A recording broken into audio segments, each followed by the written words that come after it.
Welcome in to another episode of the Barnes on Bama podcast. I'm your host, Owen Barnes, and we have a ton to discuss.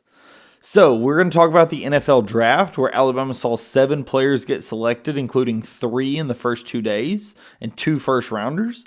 Then we're going to talk a little bit about basketball. We have some portal updates as to where some of our previous players from last season have gone. One guy who committed to a team not named Alabama, unfortunately, and then 2 guys who I do expect to commit to Alabama. So we have a ton to discuss. Please stay tuned to the episode. If you're not subscribed to this channel, I would really appreciate the support. Let's get right on to the show. So first things first, Alabama football had 7 guys drafted in the NFL draft this season. That included 2 first-rounders. This extends our streak since 2008. You had both Tyler Booker and Jahad Campbell go in the first round. We'll talk a little bit more about them in a second. You also had Jalen Milroe go in the 3rd round to the Seahawks. And then Malachi Moore went in the 4th round, along with Q Robinson. Robbie Oots went in the 5th, and Tim Smith went in the 6th, right?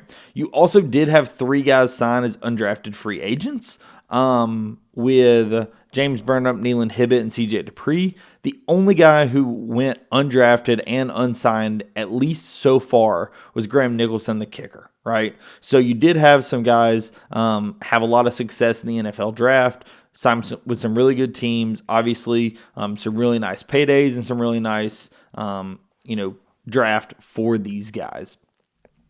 So we're going to talk about some of the guys, especially the first 2-day guys with Tyler Booker, Jahad Campbell, and Jalen Milroe. I want to go a little bit more in depth on them, and then we will move over to basketball after we finish covering the draft.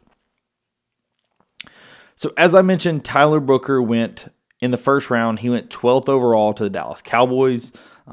If you're not familiar, Tyler Booker was a guard for Alabama and a guy who just was a stalwart on the offensive line. He was a team captain this season. He was a guy who you always could count on, just an absolute beast. He started games the last 2 seasons, even was able to start some games in his freshman year, especially the Sugar Bowl. He's just an absolute beast when it comes to knockdown blocks, a really, really good run blocking guard. Was a little surprising to see him go 12th. Just for a guard in the NFL draft, sometimes guards fall a little bit more because teams are more concerned with tackles, with obviously it being a little bit more of a passing league. The Cowboys, of course, had a guy to replace in Zach Martin, so it was clear that they were looking for an elite guard that they could use to replace Martin. But, when you look at a guy like Tyler Booker, he's just an absolutely incredible athlete, really, really good person, and an all-around great player, right? Had the best pass block grade graded on the Alabama staff, was a freshman All-ACC guy, freshman All-American based on Pro Football Focus, a guy who just does not give up a ton of sacks, also, led the team. Looks here, it had 92 knockdown blocks at 7.1 per game, team leading 778 snaps, from New Haven, Connecticut, played at IMG Academy, just an absolutely really, really good human, really good football player, and an absolutely incredible guard. Dallas got a really, really good one. I'm really happy to see what he's going to do in the NFL. As I said, was a little surprised how early he went. I was expecting him to go, in the second half of the first round. Obviously, he was a good enough talent to be as early as he was drafted. That's not really where the concern is. I just thought the NFL was going to put a little bit of a detriment on the fact that he was a guard. But obviously, Dallas got the guy who they wanted. They're able to replace Zach Martin with an awesome guard that I think is going to be a really good addition to their room. Then at the end of the first round, you saw Jahad Campbell get picked up. He's another guy that, obviously an elite first-round talent. He's somebody that, again, positional value, I think, was something that maybe hurt his position. Jahad Campbell, in my opinion, is a first half guy, but he goes at the second half of the first round to the Eagles, pick 31, next to last before the end of the first round. Big reason for this because Jahad Campbell, is an off-ball linebacker. Off-ball linebackers, again, in the NFL are not seen as much of a priority as some other positions on the defense. When you look at both guys, that we've talked about from Alabama, both Tyler Booker and Jahad Campbell are elite at their positions, right? Surefire first rounders. However, the position that they play compared to what the NFL is so concerned about is something that you really were a little worried about coming into the draft this season. Obviously, Alabama's record of 17 straight drafts with a first-round pick was on the line. Alabama's able to get that record continued on with Jahad Campbell. Jahad Campbell, has 184 career tackles. He started 21 games for Alabama. He had 15 and a half tackles for loss, five and a half sacks. Most of that was in his junior season. He did have 117 tackles, which is good enough for fifth in the SEC, eighth in Alabama's single season record, from New Jersey. So a guy, very used to playing up in the upper Northeast. A very, very good linebacker. He really is somebody that, again, came on really well in his sophomore and then had the huge breakout junior season. Really glad to see Jahad Campbell play so well. When you look at what the Eagles, what they're kind of known for, the Eagles have, picked a ton of Alabama players, a ton of Georgia players. And it really, he kind of fits that mold, a guy that is elite at his position. And even though he may not be seen as the absolute perfect positional guy, and when I mean that is he's not a defensive back, he's not a wide receiver, he's not a defensive end, he's not the positions that the NFL seems to care a little bit more about. He's still very elite at the position that he does. And when you're a team like the Philadelphia Eagles coming off of a Super Bowl win, you're able to go for a guy who's just elite at his position. You don't have to go for the one that potentially, may be better overall from a skill standpoint, at a skill position. Jahad Campbell really fits that role, and I think he's going to go really, really well for the Eagles. It's kind of a rich get richer scenario. I think that if it's not for the shoulder injury, if it's not for the position that he played, I think that Jahad Campbell goes even earlier. Like I said, obviously very elite at what he does. I just was concerned that the NFL was not as concerned about what he did, if that makes sense. Him being an off-ball linebacker was something that I was a little concerned about. Obviously, very happy for him to become a first rounder, especially with the shoulder injury. That was something that also was worrying some other Alabama fans and pundits alike.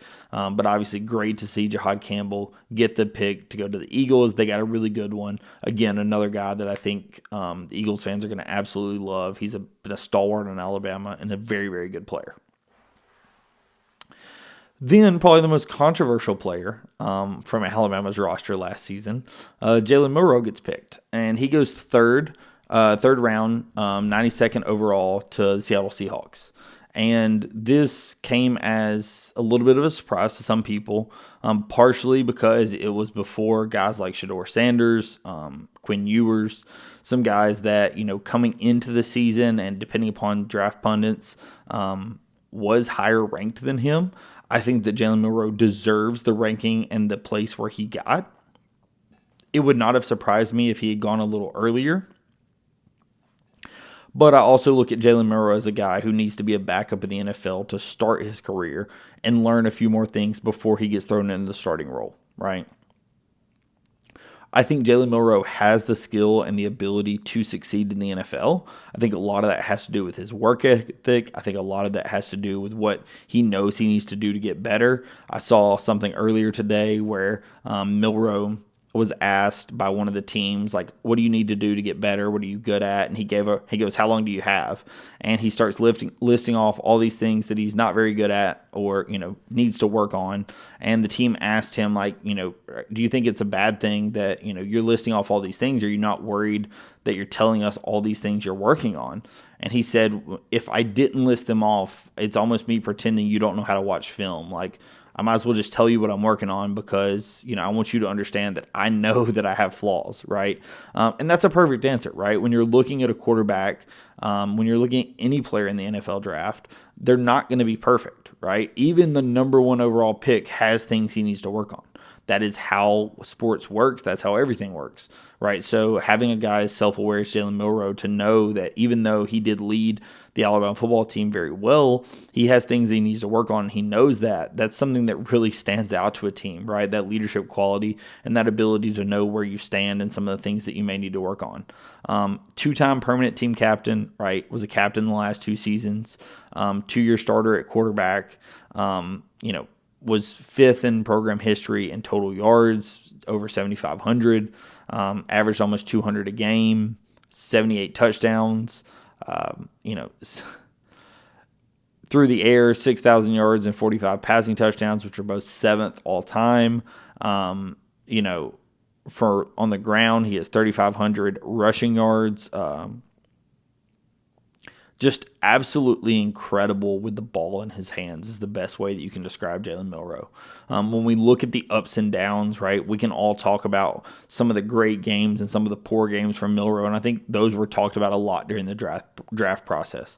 But the thing that you have to talk about when you talk about Jalen Milroe is when the ball is in his hands, the decisions he makes often are pretty good. He throws a great deep ball. I know Saban talked about it on the draft during the draft. He also is electric running the football. For any Seahawks fans that are curious what you're getting in Milroe, go watch the LSU game from this last season. Just with the ball in his hands, what he can do is absolutely phenomenal. If you're curious on his passing ability, look at the Georgia game. Right, there were some games that he absolutely could air it out. There were some games that he could, burn rubber on the ground. Obviously, you have the Oklahoma and Tennessee games, Vanderbilt games, some games that just were not as good from him. Of course, that's something the NFL can work on, right? When you're drafting somebody in the 3rd round, you're not fully expecting them to be your starter, right? Seattle has a guy like Geno Smith that's able to play football. They're not concerned about, having to throw him into the starting role right away.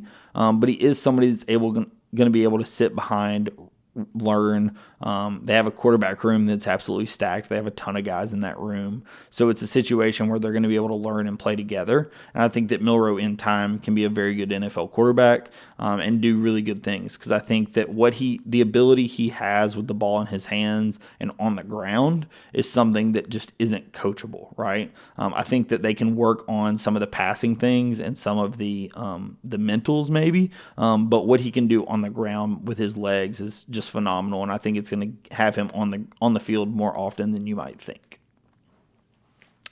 Then when you talk about the rest of the guys, and I said I already mentioned some of the rest of the guys that got drafted, we'll go through them one more time. In the 4th round, 130th overall, you had Malachi Moore go to the Jets.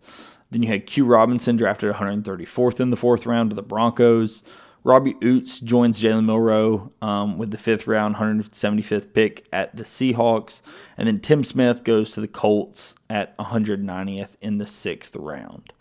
James Burnap, the punter, goes to the New Orleans Saints, signed as an undrafted free agent. Neelan Hibbett goes to join Tua and the Dolphins as a long snapper.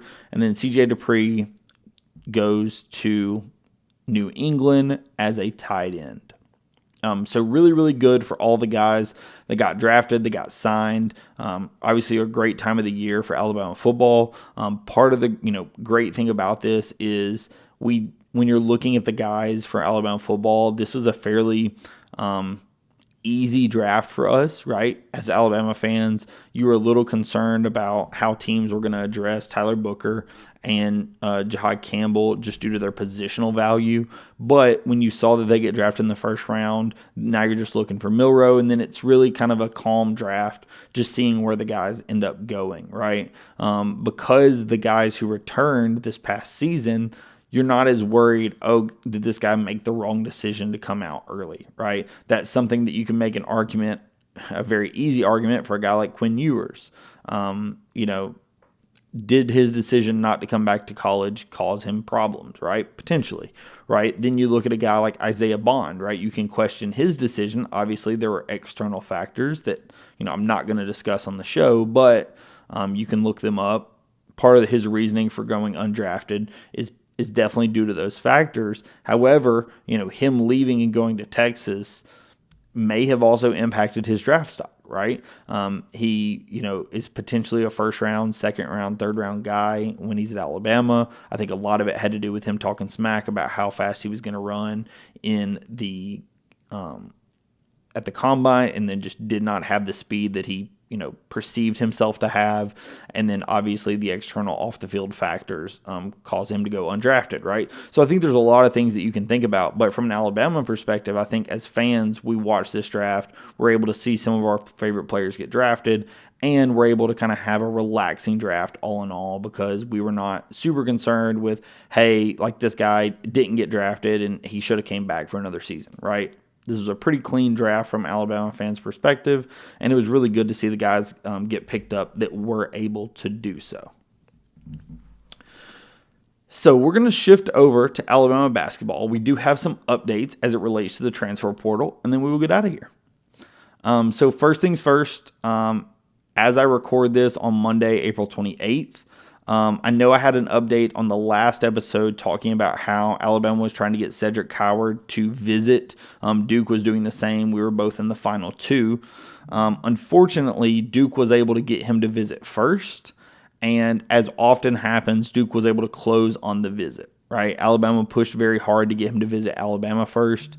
Some of the reports were Coward was more of a fan of Duke, whereas his camp and family were more of a fan of Alabama. Ultimately, Duke is able to get him on the visit first, and he committed while on the visit today. So as of April the 28th, Cedric Coward is off the board and has committed to Duke. So unfortunately, Alabama is going to have to look another way when you're looking at a lead guard. We'll talk a little bit about another option that is possible and is popping back up here in just a couple of minutes, but that is one thing I wanted to let everybody know, because I know last episode I talked about him being a potential option, and unfortunately it looks like he may not be one. Two guys that I do think will be committing to Alabama very soon, unless things change fairly drastically. Rylan Griffin, he was on a visit to Alabama back this past weekend. Obviously, we know him very well. He was on the Final Four team. He's a guy that we talked about at length a few different times. He is a really, really elite scorer, a good defender, is a guy who I think is upset that he left Alabama. He understood that his decision to leave Alabama basketball was not what he needed to have done. I think that he understands, hey, this is not what I should have done. I should have stayed with Alabama. That system fit me much better, and that's something that he's starting to realize. Right, it's the reason he officially revisits Alabama. There's been a lot of things going back and forth, and there's a lot of conflicting information. Maybe the best thing to say, but there's a lot of other things kind of coming out about it. I would not be too concerned. I would expect Rylan Griffin to be in an Alabama jersey next season. By all accounts, he does want to be in an Alabama jersey next season, and I think it's more of a matter of him and Nate Oates and staff working everything out, trying to get everything finalized, but I do expect him to be in an Alabama jersey this next season. The other guy that I expect to be in an Alabama jersey next season is a Tarleton State transfer by Keaton Bristow. I do expect him also to commit to Alabama. He's more of a forward, a wing type. I'm not sure how much he will contribute this next season. I think that he definitely has that potential. He has a really good block rate for his size. I know he had a couple of huge blocks on Keyshawn Hall from UCF that committed to Auburn. There's some other, really solid defensive plays as well as offensive plays. He averaged 11 points and 4 rebounds last season, obviously at a much lower tier level than he would be playing in the SEC, but obviously guys can still take that step up. I am very, very curious to see what role he would play in the team next season. He's a guy that I'm very unsure about. Not sure what Nate Oates' thoughts on what role he would play on the team. I do not expect him to be a starter, even if he does commit, but I do think that based on what we're hearing, it is very likely that he commits to Alabama here very soon. The other guy that we're going to talk about, and we've talked about him at length, and it feels like some information may have slightly changed. I don't want to say that it fully has, because there's a lot of information and things that have went all different ways as it relates to this guy, but it's LeBaron Philon. So LeBaron Philon entered the draft back a few weeks ago, and the way the statement read was like he was all in on the NBA. And so a lot of us took that to mean he is not leaving it open the way it was written. He's not leaving it open for a return to college. We then learned a little bit later that that was not the case. LeBaron Fallon was leaving it open for a return to college. He hired a certified agent so that he could come back, and that LeBaron Fallon would be potentially able to come back to college should he so choose. Then we started hearing some information related to if LeBaron Fallon doesn't get a top 20 grade, he's going to come back. This is some of the most recent stuff we've heard about this. Obviously, there's a lot of things to come, right? There's a scouting combine and other things.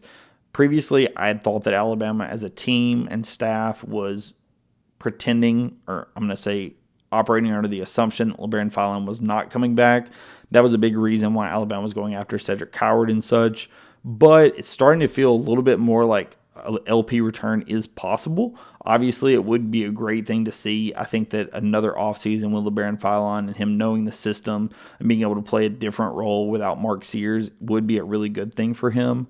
I think that he could work on his shot and work on some of the things the NBA may want him to fix and be a surefire lottery pick next season. It is just something to mention, right? I'm not sure if he comes back. I don't want to say one way or the other because I am not 100% on that. I will say right after he announced and I sent a tweet out, I got a text message that kind of led me to believe maybe it wasn't 100% that he was leaving. I kind of brushed it off because of the circumstances.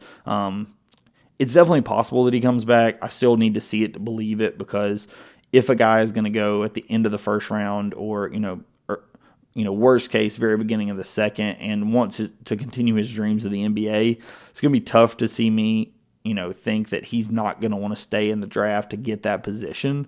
Although LeBaron Fallon being an Alabama kid, if the combine folks tell him, hey, this is a really stacked draft, we don't think you're going to go top 20. We're looking at you more as a top, maybe top 40 guy. But if you work on XYZ thing, we think you can be a lottery pick next season, then he may return, right? So that is something to kind of keep in the back of your mind. An LP return is still possible. Like I said, I would not hold your breath on it, but I think it is still possible and would be very curious to see what happens on that front.